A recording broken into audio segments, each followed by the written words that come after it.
বন্ধু। কে ও? ওমা, এটা আবার কি নতুন নাটক শুরু হলো? আমি তো তোমাকেই স্বপ্নে দেখেছি মা। এই তো আমার মা, এই তো সে। তুমি আমাকে এসব কি বলছো বন্ধু? ও বাবা, বন্ধু এরকম করছে কেন? বন্ধু আমাকে চিনতে পারছে না, আর বন্ধু আমাকে মা বলে ডাকছে কেন? এই জন্য আমি দিদিকে বিশ্বাস করি না। এই যে উল্টো পাল্টা কথা বলছে, এর পেছনেও নিশ্চয়ই কোনো একটা চাল আছে।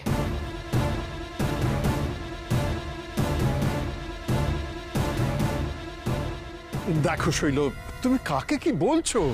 আরে তারা হচ্ছে ঈশানের মেয়ে, তুমি তাকে মা কালী বানিয়ে দিলে। আমি তো তোমাদেরকে বলছি, শৈলমা গল্প বানাচ্ছে, সেফ গল্প বানাচ্ছে। এখন এইসব ঠাকুর দেবতা এইসবের কথা বলছে যাতে আমরা শৈলমাকে এই বাড়িতে থাকতে দিই, এখান থেকে যেতে না বলি। হ্যাঁ মা, তুমি একদম ঠিক বলেছো, সবটাই প্রি প্ল্যান। আমি সত্যি বলছি, বিশ্বাস করো, আমি ওকেই দেখেছি। এই তো আমার ছোট্ট মা। তুমি তারা, আমি তো তোমাকেই দেখেছি আমার ছোট মা, আমি তো তোমাকেই দেখেছি মা। শৈল, তোর কোথাও ভুল হচ্ছে। তুই ওকে দেখবি কি করে? ও তো দেবতা নয়, ও মানুষ। দেখো ছোট ঠাম্মি, এই পুরো ব্যাপারটাই না আমার সন্দেহজনক লাগছে। এসব কি ভুলভাল কথাবার্তা। তাও যদি পিসিমণি তারাকে চিনতে না পারতো, আমি বুঝতাম তার পেছনে একটা কারণ আছে, মেন্টাল ইমব্যালেন্সের জন্য হয়েছে, কিছু একটা লজিক থাকতো। কিন্তু এসব স্বপ্ন টপ্ন কি ফালতু কথাবার্তা এগুলো। জানি না শৈল সত্যি বলছে কিনা, ওর তো আবার নানা রকম নাটক থাকে। কোনটা সত্যি বলছে আর কোনটা মিথ্যে সেটা বোঝা খুব কঠিন। তবে এটাও ঠিক, ওই তারা মেয়েটাও একটু গন্ডগোলের আছে। আমি জানি শৈলমা যেটা বলছে সেটা মিথ্যে নয়, সবটাই সত্যি। শৈলমা তারাকে সত্যি সত্যি স্বপ্নে দেখে থাকতে পারে। আরে বাবা, আমি তো বুঝতে পারছি না এত ভাবাভাবির কি আছে। শৈলমাকে আমরা কেউ বিশ্বাস করি না, ব্যাস। এতদিন আমরা জানতাম যে জ্ঞান হুঁশ ঠিক নেই, তাই এই বাড়িতে ছিল, কিন্তু এখন তো একেবারে হুঁশ টনটনে। আর এখানে থাকবে কেন আমি তো বুঝতে পারছি না। আমার একটা কথা বলার আছে। শৈলমা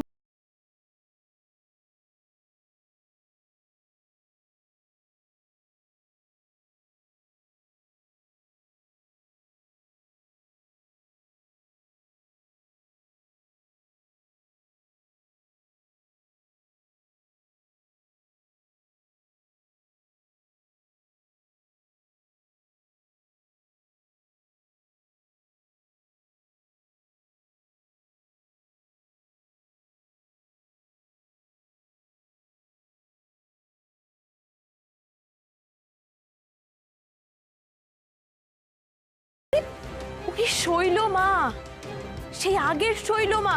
পলা দিদি, যে কোনো অপরাধীরই জীবনে শোধরাবার জন্য একটা সুযোগ পাওয়া উচিত।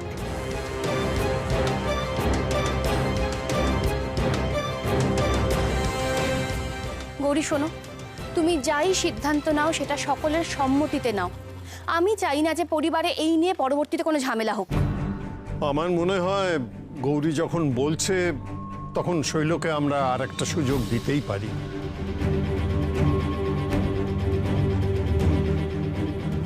অবশ্য আমাদের সকলকেই খুব সতর্ক থাকতে হবে।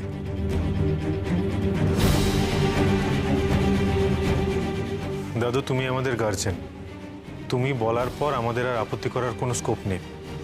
তুমি যেটা বলবে আমরা সেটা মেনে নেব। ছোট ঠাম্মি, তুমি শৈলমাকে ঘরে নিয়ে যাও, ওনার বিশ্রামের প্রয়োজন। আয় মা, আয় আমার সঙ্গে চল।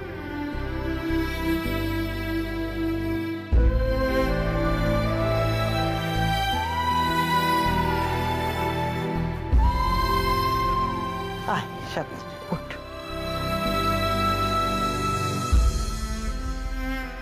কাজটা কিন্তু একদম ঠিক হলো না গৌরী,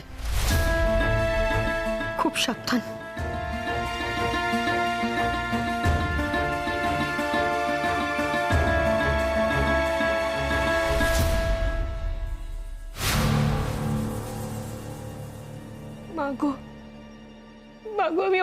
করেছি মা,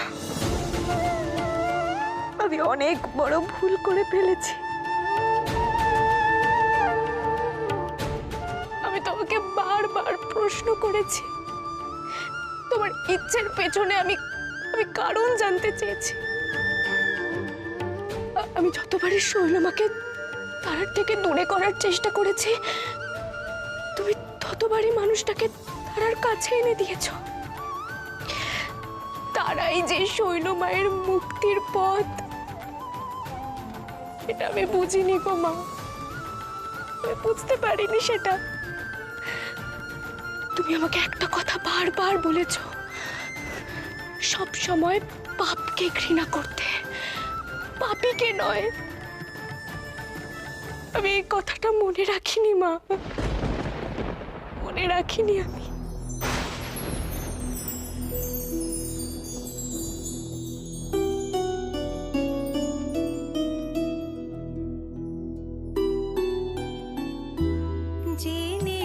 জেনেছি তারা তুমি জানো ভোজের বাজি, জেনেছি তারা তুমি জানো ভোজের বাজি, যে তোমায় যেভাবে ডাকে তাতে তুমি হও মা রাজি, জেনেছি তারা।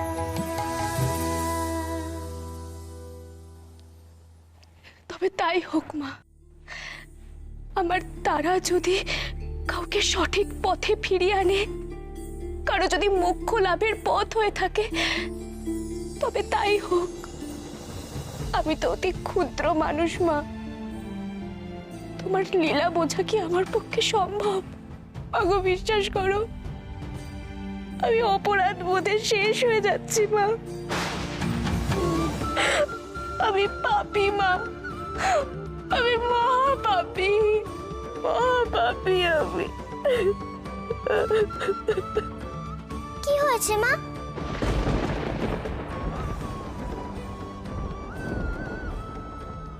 কি হয়েছে মা, তুমি কাঁদছো কেন? আসলে একটা বড় ভুল করেছিলাম রে মা, সেই জন্য মায়ের কাছে ক্ষমা চাইছিলাম। কেন শুধু শুধু কষ্ট পাচ্ছ মা? কেন কাঁদছো তুমি? ভুল তো সব মানুষই করে, কিন্তু নিজের ভুল বুঝতে পারে কজন? ভুল বুঝে কেউ যদি ক্ষমা চায়, ভুলের জন্য অনুশোচনা করে, তাহলে তার ভেতরে আর পাপ থাকতে পারে না। অনুশোচনার আগুনে পুড়ে সে খাঁটি হয়।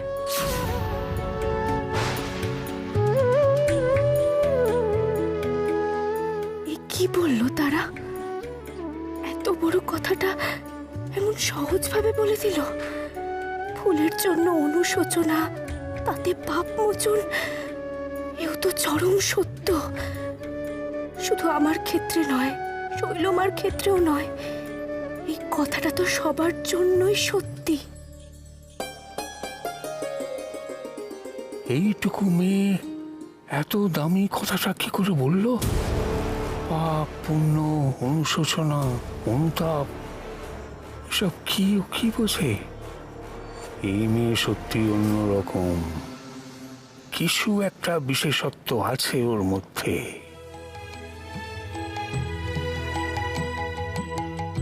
শ্রীরাম দুলালে বলে বাজি নয় যেন ভোলে, শ্রীরাম দুলালে বলে বাজি নয় যেন ভোলে, এক ব্রহ্ম দ্বিধা ভেবে মোনা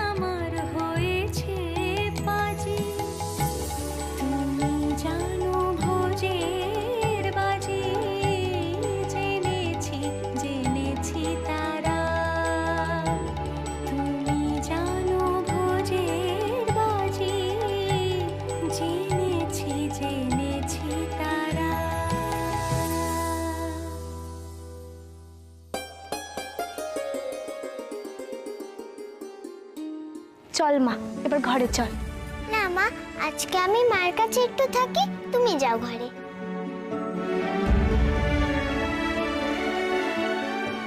আচ্ছা বেশ।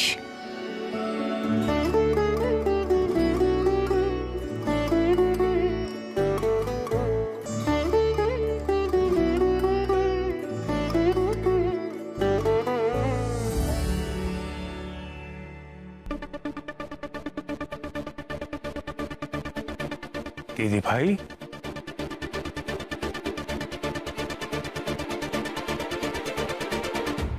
সবাই বোকা, আর তুই একাই চালাক, তাই না? কি বলতে চাইছিস তুই? পলা দিদি মুক্তা দিদির গলা না সর্বনাশ করেছে, আবার ঝগড়া লাগলো নাকি দুজনের? কি বলছিস সেটা খুব ভালো মতো বুঝতে পারছিস তুই। খুব সাহস বেড়েছে না? কার সাথে এমন প্রেম করছিস যাকে আমাদের থেকে লুকিয়ে রাখতে হচ্ছে? আর লুকিয়ে রাখতে গিয়ে আজকে ধাক্কা পর্যন্ত মারলি। বেশ করেছি। তুই আমার কোনো ব্যাপারে নাক গলাবি না, আমি তোকে বলেছিলাম না? আর তুই জানিস না কারোর ফোন, ওয়ালেট এগুলো পার্সোনাল জিনিস হয়। আর শোন পলা, তোকে আমি বলেছি ভবিষ্যতে আমার কোনো জিনিসে হাত দিবি না, তার ফল কিন্তু খুব খারাপ হবে। তাই নাকি? তার মানে এমন কোনো কাজ করছিস যেটা আমাদের থেকে লুকাতে হচ্ছে? কি করছোটা কি তোমরা? এরকম ভাবে চেঁচামেচি করছো, বাড়িতে সবাই আছে। এভাবে তো আগে কোনোদিন তোমরা ঝগড়া করতে না, কি হলোটা কি এখন? কি হবে? যা হচ্ছে সব ওর জন্য হচ্ছে। ও আমার ব্যাপারে অতিরিক্ত নাক গলাচ্ছে বলে হচ্ছে। গৌরী, আমি তোমাকে বলছি, মা যা বলেছে একদম ঠিক কথা বলেছে। মুক্তা এমন কোনো আপত্তিকর কাজ করছে যার জন্য আমাদের সবার থেকে সবকিছু লুকিয়ে যাচ্ছে। এই, এদিকে শোন, আপত্তিকর কাজ করছি মানে? হ্যাঁ, আর ভয় পাওয়ার মতন কি জিনিস দেখলি তুই? আমার লাইফ আমি যা করেছি বেশ করেছি, তাতে তোর কি? আমার ব্যাপারে নাক গলাস না পলা। এই, এখান থেকে বেরিয়ে যা, বেরিয়ে যা এখান থেকে, আমাকে আমার মতন থাকতে দে, যা। মুক্তা দিদি, কি করছোটা কি? এরকম ভাবে রেগে যাচ্ছ? গৌরী প্লিজ এখান থেকে তোমরা যাও, আমাকে একা থাকতে দাও। গৌরী, এখান থেকে চলো, থাকুক ওর মতো। কোথায় আমরা এলাম ওর হেল্প করতে, উল্টা আমাদের উপর চটপাট করছে, নিজের ফ্রাস্ট্রেশন আমাদের উপর বার করছে। চলো তো তুমি, চলো। হ্যাঁ, যা এখান থেকে, যা প্লিজ, একা থাকতে দে। বোঝার চেষ্টা কর, এক কথা বারবার বলিস না তোরা।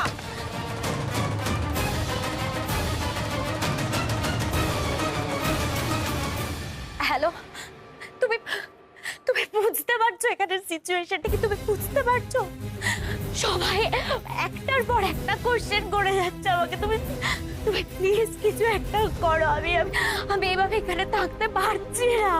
আর যদি পলা ফোনটা ধরে নিত, তুমি কি হতো তুমি বুঝতে পারছো? বোঝার চেষ্টা করো প্লিজ।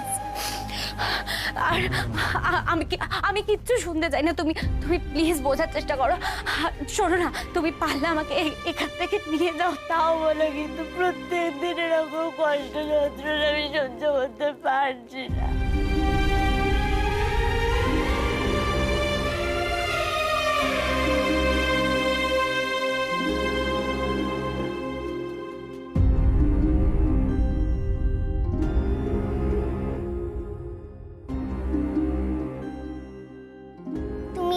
কিছু বলবে দাদা? হ্যাঁ, বলবো বলি তো এলাম। বলো না, কি বলবে? আচ্ছা, তারা সব মানুষই তো ভুল করে, কিন্তু যে নিজের ভুল বুঝতে পেরে ক্ষমা চায়, সেই ভুলের জন্য অনুতাপ করে, অনুশোচনা করে, তখন তো তার মধ্যে আর কোনো পাপ থাকে না। সেই অনুশোচনার আগুনে পুড়ে সে খাঁটি হয়ে যায়, তাই না? আমি খুব বড় দোষ করেছি, তার জন্য এত অনুশোচনা হচ্ছে আমার। আমি খালি ভাবছি যে কত বড় অন্যায় করেছি আমি। আমার এই হাতের অবস্থা দেখো, কি কষ্ট পাচ্ছি। আমি দোষ করেছিলাম বলে মা ঘোমটা কালিয়ে আমাকে এই শাস্তি দিয়েছেন, কিন্তু এখন তো আমি অনুতাপ করছি, মা কবে আমাকে এই শাস্তি থেকে রেহাই দেবেন বুঝতে পারছি না।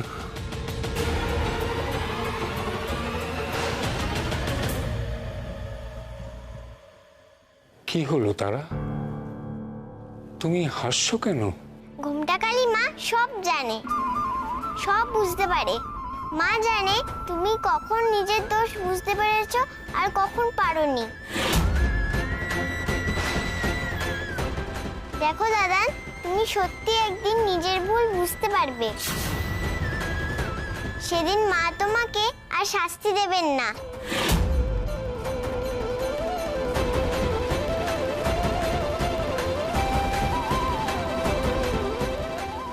দূর,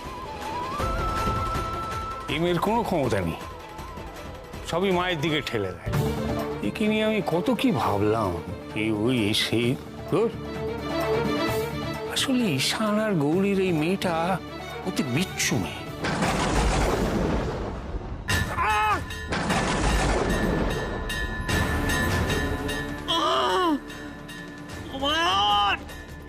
মরে গেলাম।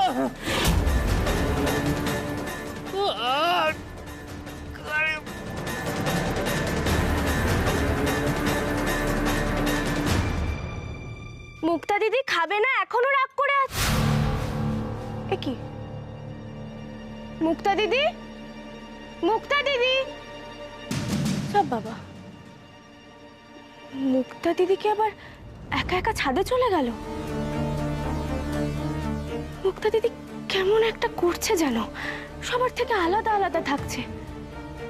কি এত লুকোচ্ছে মেয়েটা? ফোন আসলেই সরে যাচ্ছে, যেন কেউ ওর কথা শুনে না নেয়।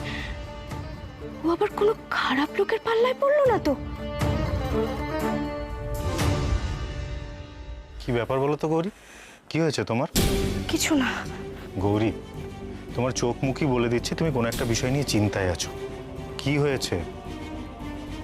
অবশ্য পিসিমণি যখন এই বাড়িতে আছে তখন টেনশন তো খুব স্বাভাবিক, কিন্তু গৌরী তুমি যখন নিজেই এত চিন্তা করছো, তাহলে পিসিমণিকে এখানে থাকার জন্য এত জোর কেন করলে? না ডাক্তারবাবু, আমি শৈলমাকে নিয়ে একদমই চিন্তা করছি না।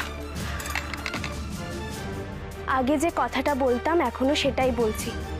শৈলমা তারার আশেপাশে থাকলে তারার কোনো ক্ষতি হবে না। আচ্ছা গৌরী, আমার একটা কথা বলো তো, মানে তুমি যাকে নিয়ে এতদিন এত ভয়ে ভয়ে থাকতে, তাকে এত ভরসা করছো কি করে? ব্যাপারটা কি বলো তো? পিসিমণি কি তোমাদের বাসায় তোমাকে বস টস করলো নাকি? আমি তো বলতে পারছি না আমি কেন এত নিশ্চিন্ত, কেন আমি এত ভরসা করছি। কারণ আমার মা আমাকে এই ভরসা দিয়েছে, কিন্তু তুমি তো সেটা বিশ্বাসই করবে না। গৌরী, তুমি যখন পিসিমণিকে নিয়ে চিন্তা করছো না, তখন কি নিয়ে এত টেনশন করছো? কি হয়েছে বলো তো? আমার মুক্তা দিদিকে নিয়ে বড্ড চিন্তা হচ্ছে গো। মুক্তাকে নিয়ে? হ্যাঁ ডাক্তারবাবু, আমার মনে হচ্ছে মুক্তা দিদি একটা সম্পর্কে জড়িয়েছে, আর তারপর থেকে কেমন অদ্ভুত আচরণ করছে, কথায় কথায় রেগে যাচ্ছে, সবসময় অস্থির থাকছে। আমি না কি করব বুঝতে পারছি না, আমার কেমন ভয় ভয় করছে গো। গৌরী, এরকম একটা ব্যাপার নিয়ে এত চিন্তা করছো কেন বলো তো? সিরিয়াসলি তুমি না পারো বটে। আচ্ছা দেখো, মানে যদি কিছু হয়েও থাকে সেটা প্লিজ জোর করে জানার চেষ্টা করো না, আড়ালে স্পাইং করো না, বরং মুক্তার সাথে একটু সহজভাবে মেলামেশা করে দেখো না, কথা বলে দেখো। ওকে ভরসা দাও যে যাই হয়ে যাক না কেন তুমি ওর পাশে আছো, তাহলে দেখবে যে ও হয়তো নিজের থেকেই তোমার সাথে শেয়ার করছে। তোরা এই তো। কি রে মুক্তা, তুই নাকি আজকাল একদম খাওয়া দাওয়া করছিস না? তুই জানিস তোর জন্য গৌরী কত চিন্তা করে? ওই দেখ তোর জন্য খাবার নিয়ে এসেছে, যা খেয়ে নে। থ্যাংক ইউ গৌরী, আমি ফ্রেশ হয়ে খেয়ে নিচ্ছি।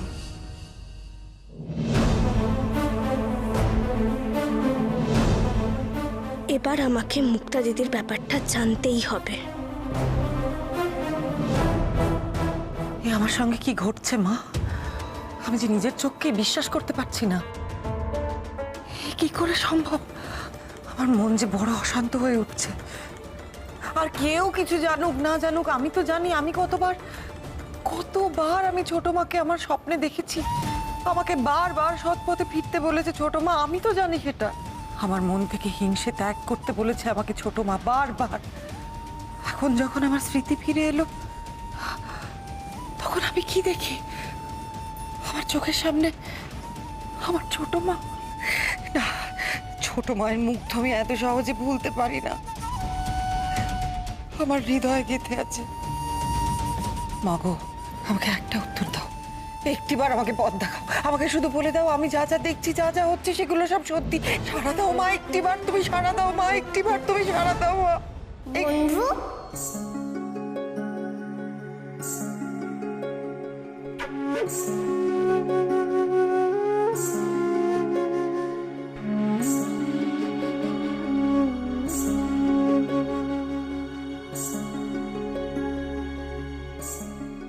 মাগো মাগো, তুমি আমায় দেখা দিয়েছো মা, তুমি আমায় সত্যি দেখা দিয়েছো মাগো। আমার কি সৌভাগ্য মা, আমার কি সৌভাগ্য। বন্ধু, তুমি এসব কি বলছো? তুমি কি ভুলে গেছো তুমি আমার বন্ধু? আমি বুঝতে পেরেছি মা, আমি তোমার ছলনা বুঝতে পেরেছি। আমি যে তোমার স্বরূপ আমার স্বপ্নে দেখে ফেলেছি মাগো, আমি যে দেখে ফেলেছি তোমায়। তোমার শ্রীচরণে আমাকে ঠাঁই দিও মা, তোমার শ্রীচরণে আমাকে ঠাঁই দিও। সব কেন আমাকে বলছো তুমি? আমি তো বলেছি সব সময় তোমার সঙ্গেই থাকবো। আমি তো আছি, চিন্তা কি?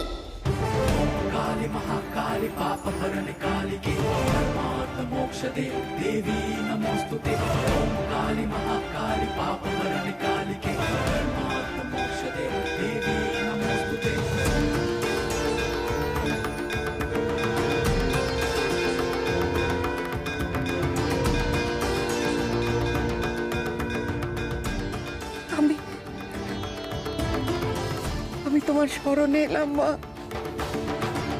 আমাকে আশ্রয় দাও মা। আচ্ছা,